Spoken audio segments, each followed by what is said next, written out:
Today we are talking about character traits and character details within a book. Today's book we will be discussing Sideways Stories from Wayside School.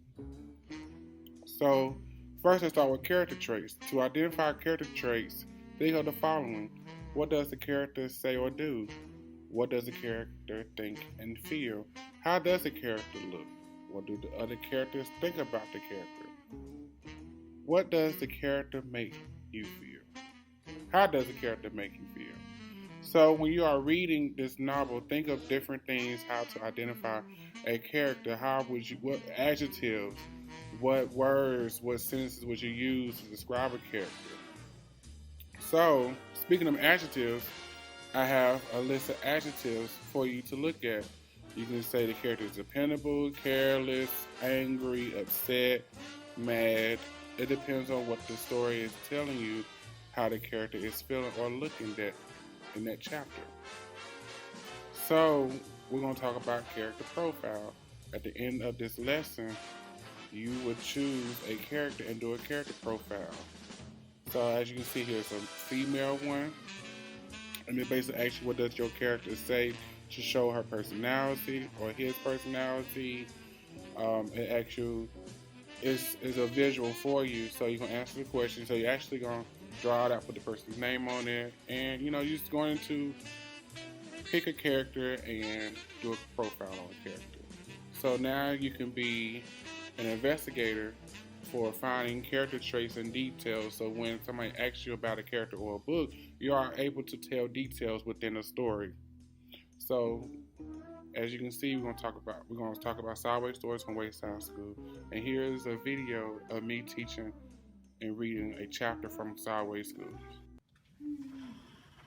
Okay, so today we're going to be talking about character details. So the book that you have in your hand, hold in your hand, look at the cover.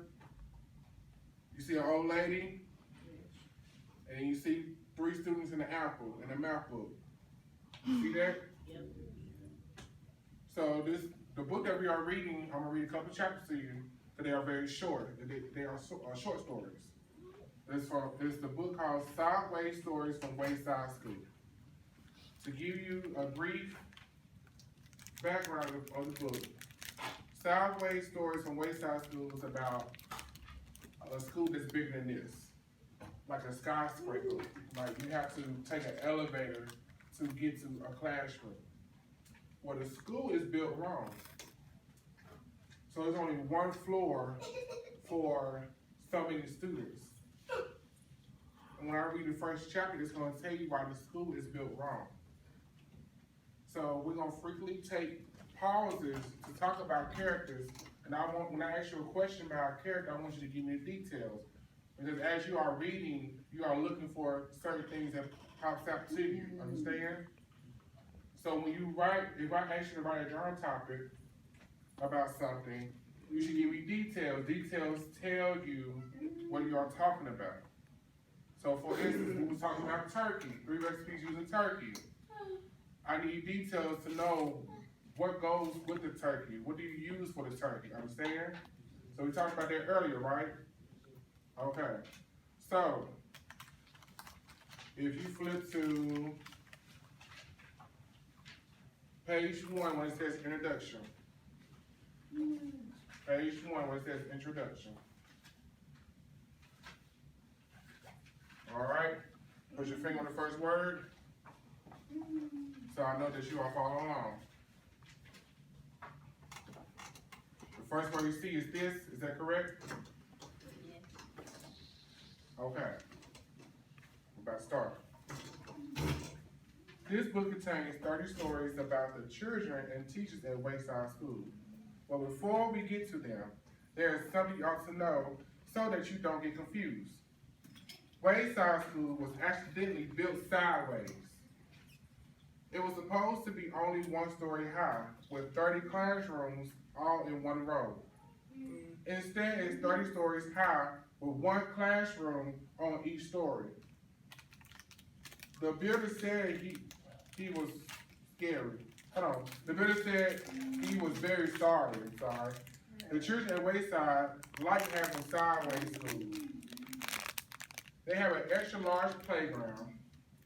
The children and teachers described in this book all go to class on the top floor.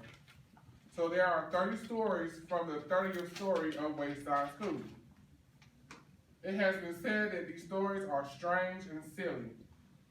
That's probably true. However, when I told stories about you to the children at Wayside, they thought you were strange and silly. It's probably also true. So go back to page 1. Deanna, how many stories are in the school? 30 stories? How do you know? It's in the book. Who said on 30 stories? Is it the narrator talking? Is it the builder talking? The narrator, okay. So the narrator tells you that the school has 30 stories. What else about the school is different? They have a large playground. A very extra large playground, that's correct. Brianna, what else is different about the school? Sideways. It's sideways. So in your head, how do you picture McNair sideways? Do you see it leaning to the left or right? You say yes. So what do sideways mean? Okay. What do sideways mean? What if I'm sitting sideways? Is it leaning? Deborah? It is? It is, Edwin? Okay. So picture McNair leaning to the side and picture 30 stories up high. So imagine Miss McQuarrie had to walk up steps or take the elevator 30 stories high for one classroom, y'all classroom, every day. Every day. So just picture that. These details in the introduction is basically giving you a visualization of what the school looks like. Have you ever seen a big tall building in Huntsville? Yes? Near downtown? Near downtown? Down South Parkway? Anywhere? Okay, so imagine your school in one of those buildings. Would it be scary to you guys, Jonathan? Would it be scary? You like heights? Okay, would it be scary to you? Okay. So imagine these group of students in this book going through that every day. So, the first character we're going to introduce is Miss Ghost.